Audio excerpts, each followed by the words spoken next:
ഈ neck stitch ചെയ്തതുപോലെ തന്നെ ഈ രണ്ട് ഭാഗവും, അതായത് ആം ഹോളിൻ്റെ ഈ രണ്ട് സൈഡും സ്റ്റിച്ച് ചെയ്തിട്ട് ഇതുപോലെ തേച്ച് വൃത്തിയാക്കി വെക്കാം.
നമ്മൾ തയ്ച്ച് കഴിഞ്ഞിട്ടുണ്ട്. ഇനി ഇതും നമുക്ക് ഈ രണ്ട് സൈഡും കൂടി ഒന്ന് തേച്ചിട്ട് വരാം.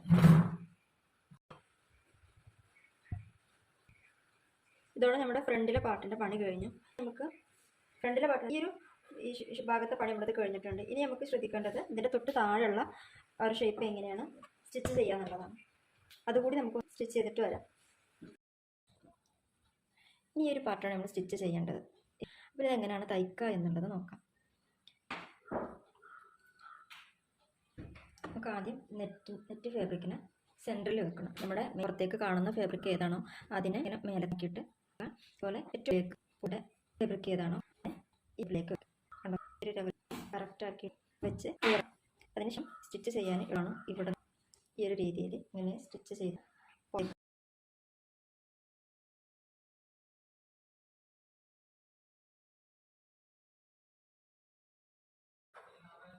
ഇതിൻ്റെ ഈ ഒരു ഓരത്ത് കൂടെ തയ്ച്ച് കറക്റ്റ് ചെയ്തതിനെ കൊണ്ടുവരാനാണ്. നമ്മുടെ ഫൂട്ടിൻ്റെ ഒരു പല്ലാരത്തിൽ മാത്രം കേട്ടോ ചെയ്യേണ്ടത്.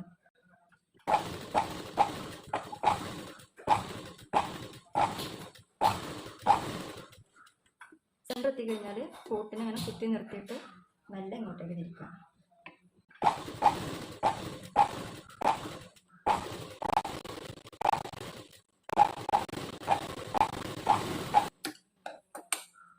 ഇത്രേ ഉള്ളൂ. ഇനി ഇത് ഈ ചുറ്റുഭാഗം നമുക്ക് കട്ട് ചെയ്തെടുക്കാം.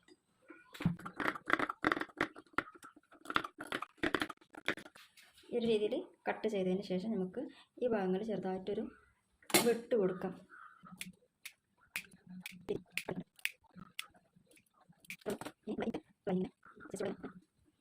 പ്രസ് കൊടുക്കാം. അത് ഒരു പറ്റുമെങ്കിൽ ഒന്ന് വെച്ച് കൊടുക്കാം.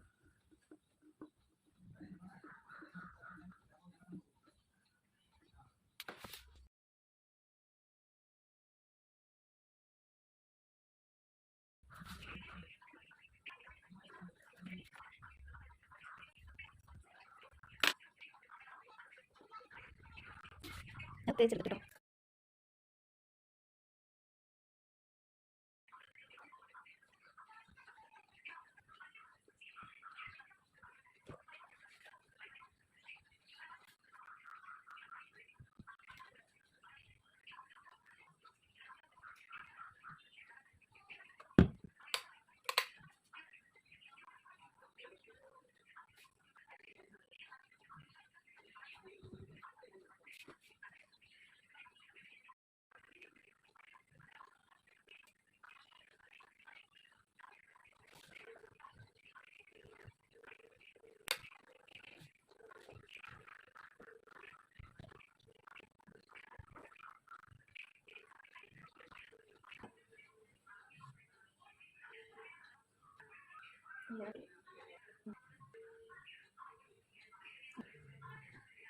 ജോയിൻ ചെയ്തിട്ട്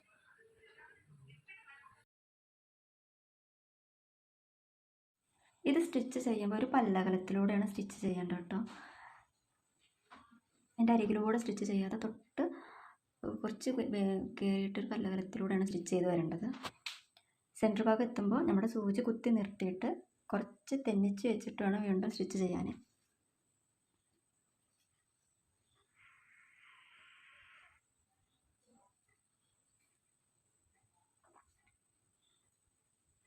ഇനി നമ്മൾ തയ്ച്ച് വെച്ചാൽ മേലത്തെ ഭാഗം അതിൻ്റെ സെൻറ്ററിൽ വെക്കണം. പറ്റുമെങ്കിൽ ഒരു സൂചി കുത്തി വെച്ചിട്ട് വേണം ചെയ്യാൻ. ബോൾ പിന്നോ സൂചിയോ കുത്തി വെച്ചിട്ട് അതിൻ്റെ അളവ് കറക്റ്റാക്കി വെച്ചതിന് ശേഷം സ്റ്റിച്ച് ചെയ്യാം. പിന്നെ ഇതിൻ്റെ ഏത് വശമാണോ നല്ലത് അത് ഫ്രണ്ടിലേക്ക് തന്നെ വെച്ചിട്ട് ചെയ്യാം. ഞാനിപ്പോൾ എടുത്തിട്ടുള്ളത് രണ്ടും ഏത് വശത്തേക്ക് വെച്ചാലും കുഴപ്പമില്ലാത്ത രീതിയിൽ ഞാൻ തയ്ച്ചിട്ടുള്ളത് കണ്ടില്ലേ. അപ്പോൾ ഏതായാലും കുഴപ്പമില്ല. നിങ്ങൾ തയ്ക്കുന്ന സമയത്ത് ബാക്ക് വശം ഫ്രണ്ട് വശം നോക്കിയിട്ട് നല്ല വശം നോക്കിയിട്ട് ഫ്രണ്ടിലേക്ക് വെക്കാം. അതിന് ശേഷം ഇങ്ങനെ ഒരു സൂചി കുത്തി വെച്ച് കൊടുക്കുക. സൂചി കുത്തി വെച്ച് കൊടുത്തതിന് ശേഷം ബാക്കിയുള്ള ഭാഗങ്ങൾ കറക്റ്റ് ചെയ്യാം. ഇനി നമ്മൾ തയ്ക്കുമ്പോൾ നമ്മൾ ആദ്യം തയ്ച്ച ലൈനിലൂടെ അല്ല തയ്ക്കേണ്ടത്, തൊട്ട് മേലെ കൂടെ, അതായത് ആ അരികവശത്ത് കൂടെ വേണം തയ്ച്ചെടുക്കാൻ.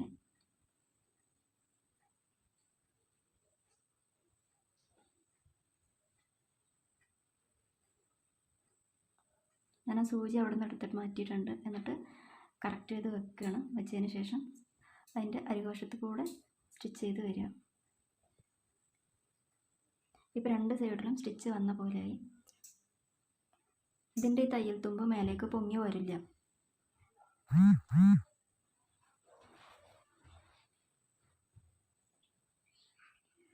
അഥവാ നിങ്ങൾക്ക് ഇനി ആ തയ്യൽ തുമ്പ് ആണ് നിൽക്കുന്നത് കൊണ്ട് ഒരു സ്റ്റിച്ചും കൂടി ചെയ്യണം എന്നുള്ളവർക്ക് ഒരു സ്റ്റിച്ച് കൂടി അവിടെ ചെയ്യാം. പക്ഷെ അവിടെ ചെയ്യേണ്ട ആവശ്യമില്ല, കാരണം എൻ്റെ മേൽഭാഗമാണ് പൊങ്ങി വരാത്ത ഭാഗമാണ്. ഇത് കണ്ടില്ലേ, അതങ്ങനെ പൊങ്ങി നിൽക്കില്ല. ഇത്രയേ ഉള്ളൂ സ്റ്റിച്ച്. ഇനി നമുക്ക് ബാക്കിയുള്ള ലൈനിങ് ചുറ്റോറും തയ്ച്ച് അതിന് അറ്റാച്ച് ചെയ്തിട്ട് പുറമേയുള്ള ആ പീസ് ഉണ്ടല്ലോ അത് കട്ട് ചെയ്തെടുക്കാം. ഈ ഭാഗത്ത് വീണ്ടും പറഞ്ഞൊരു സ്റ്റിച്ച് നിങ്ങൾക്ക് കൊടുക്കണമെങ്കിൽ കൊടുക്കാം. ഞാൻ കൊടുക്കുന്നില്ല കേട്ടോ, നിങ്ങൾക്ക് ആവശ്യമുണ്ടെങ്കിൽ കൊടുക്കാം.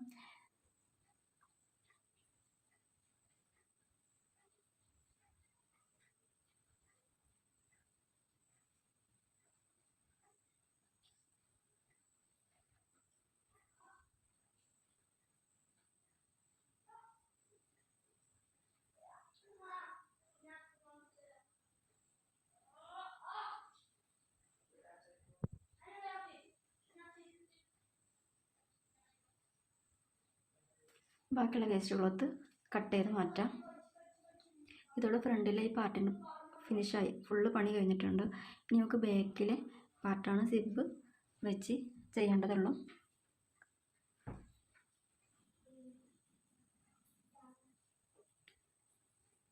ഇതോടെ നമ്മൾ ഫ്രണ്ടിലെ പാർട്ടിൻ്റെ പണി കഴിഞ്ഞാൽ ബാക്കിലെ പാർട്ട് സ്റ്റിച്ച് ചെയ്ത് വരാം. അതിന് മുന്നേ അളവുകളൊക്കെ ഒന്നുകൂടി ക്ലിയർ ആണോ എന്ന് നോക്കാം.